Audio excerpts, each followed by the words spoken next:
Hello friends, இன்றைக்கி நம்ம இந்த வீடியோ என்ன பார்க்க போகிறோம்னா, மார்க் அடிப்படையில் மட்டுமே தேர்வு செய்ய போகிற ஒரு புதிய அட்டகாசமான அரசு வேலைவாய்ப்பு தான் பார்க்க போகிறோம்.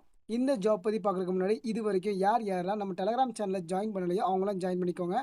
அதுக்கான அஃபிஷியல் ஜாயினிங் லிங்க் வந்து கீழே டிஸ்கிரிப்ஷனில் கொடுத்துருக்கேன். அதை கிளிக் பண்ணி ஜாயின் பண்ணிக்கோங்க. இந்த ஜாப்க்கான எஜுகேஷன் குவாலிஃபிகேஷனை பொறுத்த வரைக்கும் நீங்கள் வந்து 10th 12th ITI diploma degree P in என்ன படிச்சிருந்தாலும் எலிஜிபிள் தான். ஏன்னா இங்கே வந்து வேகன்சிஸும் உங்களோட படிப்பை பொறுத்து மாறும். ஸோ இதுக்கு வந்து எந்த ஒரு இன்டர்வியூவும் கிடையாது, எந்த ஒரு எக்ஸாமும் கிடையாது, எக்ஸாம் ஃபீஸும் கிடையாது. டேரெக்டாக மார்க் அடிப்படையில் மட்டும்தான் இவங்க வந்து செலக்ட் பண்ணுறாங்க. இந்த ஜாப்க்கு அப்ளை பண்ணுறதுக்கான கடைசி டேட் என்னைக்குன்னா, மே மாதம் 8ஆம் தேதிக்குள்ளே அப்ளை பண்ணுற மாதிரி இருக்கும். அதுவும் ஆன்லைன் மோடில் மட்டும் தான் அப்ளை பண்ணுற மாதிரி இருக்கும். சரி வாங்க, இந்த ஜாப்க்கு எப்படி அப்ளை பண்ணுறது, என்னென்ன போஸ்ட்டுக்கு ஆர்டர் ரெக்கமெண்ட் பண்ணுறாங்க, அதுக்கான குவாலிஃபிகேஷன் என்ன, எல்லாத்தையுமே டீட்டெயிலாக இந்த வீடியோக்கு பார்க்கலாம்.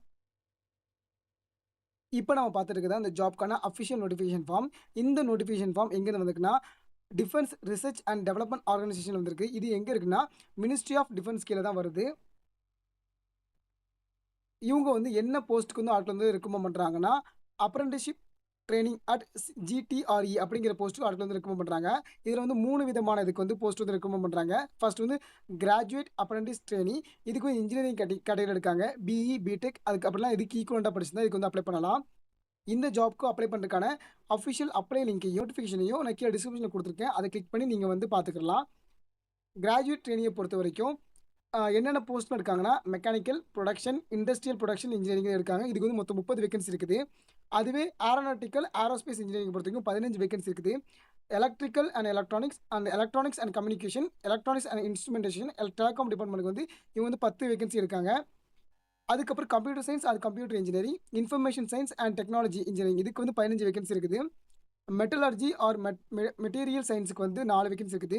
சிவில் இன்ஜினியர் அப்படி இல்லைனா அதுக்கு ஈக்குவலாக இருக்கிறதுக்கு ஒரு வேகன்சிக்கு மொத்தமாக 75 வேகன்சிஸ் இருக்குது. இதுக்கான ஏஜ் லிமிட்டை பொறுத்த வரைக்கும் மினிமம் 18 வயசு இருக்கணும். மேக்ஸிமம் 27 வயசுக்குள்ள இருக்கவங்க இந்த ஜாப்புக்கு வந்து எலிஜிபிள். இதுக்கான குவாலிஃபிகேஷனை பொறுத்த வரைக்கும் நீங்கள் டிகிரி இன் இன்ஜினியரிங், அதாவது நீங்கள் என்ன போஸ்ட்டுக்கு அப்ளை பண்ணுறீங்களோ அதுக்கு ஈக்குவலான நீங்கள் டிகிரி முடிச்சு தான் இதுக்கு எலிஜிபிள்னு சொல்லியிருக்காங்க.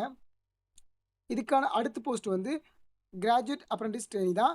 இது வந்து எப்படின்னா, நான் இன்ஜினியரிங் கேட்டகரிக்கு BCom, BSc, BA, BCA, BBA படித்தவங்களுக்கு இதுக்கான அஃபிஷியல் அப்ளை லிங்க்கே நான் டிஸ்கிரிப்ஷனில் கொடுத்துருக்கேன். இதில் வந்து ஃபஸ்ட்டு பிகாம்க்கு எடுக்கிறாங்க. அதுக்கு 10 வேகன்சி இருக்குது. அதுவே BSc chemistry or physics or maths or electronics or computer science etcetera இதில் வந்து 5 வேகன்சி இருக்குது.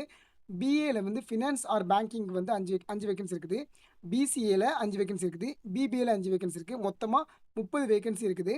இதுக்கான ஏஜ் லிமிட்டும் அதே மாதிரி தான். 18 வயசுலேருந்து 27 வயசு வரைக்கும் அப்ளை பண்ணிக்கலாம். இதுக்கான குவாலிஃபிகேஷனும் அதே மாதிரி தான். என்னென்ன போஸ்ட்டுக்கு அப்ளை பண்ணுறீங்கன்னா அதுக்கு ஈக்குவலான டிகிரி முடிச்சிட்டிங்கன்னா எலிஜிபிள். அதுக்கப்புறம் வந்து டிப்ளமோ அப்ரெண்டிஸ் ட்ரெயினிங் கேட்டிருக்காங்க. அதை பொறுத்த வரைக்கும் mechanical or production or tool and die டிசைனுக்கு வந்து 10 வேகன்சி இருக்குது. Electrical and electronics and communication, electronics and instrumentation வந்து 7 வேகன்சி இருக்குது.